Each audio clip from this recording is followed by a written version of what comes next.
বলা হচ্ছে এটি দেশের সবচেয়ে বড় গরু, যা দেখতে ভিড় করেছেন হাজার হাজার প্রাণীপ্রেমী। শুধু গরুই নয়, আকর্ষণীয় ছাগল, মহিষ, ভেড়া, উটসহ কয়েকশো প্রজাতির ব্যতিক্রমী পশু দেখতে পরিবার পরিজন কিংবা বন্ধু বান্ধব নিয়ে এসেছেন অনেকেই।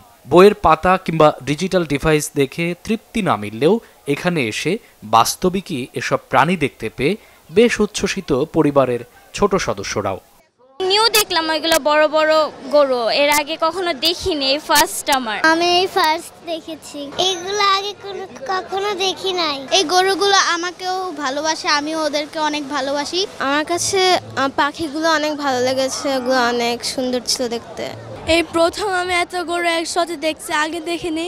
অনেক সুন্দর সুন্দর মুরগির বাচ্চা এবং কি গরুর বাচ্চা, ছাগলের বাচ্চা, তারপরে বুড্ডি। ওরা সারাদিন বাসায় মোবাইলে গরুর ভিডিও দেখে, ছাগলের ভিডিও দেখে, তো এবার এরকম একটা সুন্দর আয়োজন হয়েছে, এর জন্য ওদেরকে সরাসরি দেখাইতে নিয়ে আসছে।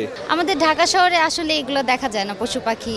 তো বাচ্চারা অনেক কার্টুনে দেখে, তখন বলে মা আমি দেখবো, গরু দেখবো বা ছাগল দেখবো, বিশেষ করে ভেড়ার যে ভিডিওগুলো দেখে, এর জন্য নিয়ে আসছি ওদেরকে, যেন ওরা সরাসরি দেখতে পারে।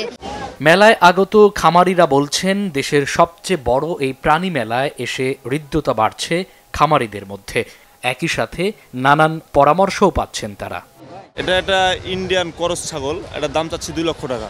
1 লাখ পর্যন্ত পাইছি আমি। ইন্দোনেশিয়ান একটা অরিজিন এদের, এখন মোটামুটি বাংলাদেশে অ্যাভেলেবেল। এটা আমরা আস্কিং চাচ্ছি 4,80,000 টাকা। মেলায় দেখাইতে আসছি, যদি কেউ কুরবানির জন্য বুকিং দেয়, কুরবানি পর্যন্ত রেখা তারপর বিক্রি করে দিব, লালন পালন করে দিব। খাবার দাম তো অনেক বেশি, খাবার দামের জন্য তো খামারিরা লস খায়। কেন 1 কেজি খাবারের মূল্য 50-60 টাকা পড়ে, তাহলে 1 কেজি চালের দামও 60 টাকা পড়ে না। মানুষের খাবারের তো দাম না, যত পশুর দাম এত, যদি পশুর খাবার দাম যদি এত হয়ে থাকে, এই জন্য খামারিরা পিস টান যায়, খামারিরা নষ্ট করে খামার ছাইরা দেয়। খামারিদের সঙ্গে একের আরেকজনের সাথে মত বিনিময় হয়, তাদের অভিজ্ঞতা আমরা শুনি, আমাদেরগুলো তারা শোনে, এই উপকার হয়। আবার গরুর জাত একটু জানা বোঝাশোনা হয়।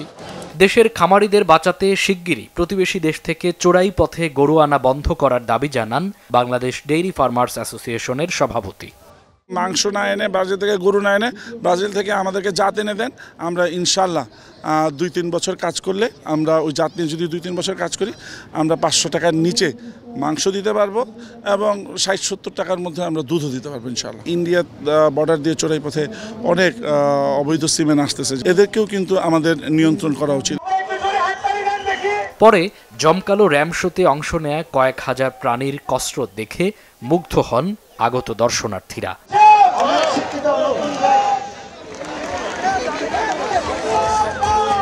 মামুন আব্দুল্লাহ, বাংলা ভিশন, ঢাকা।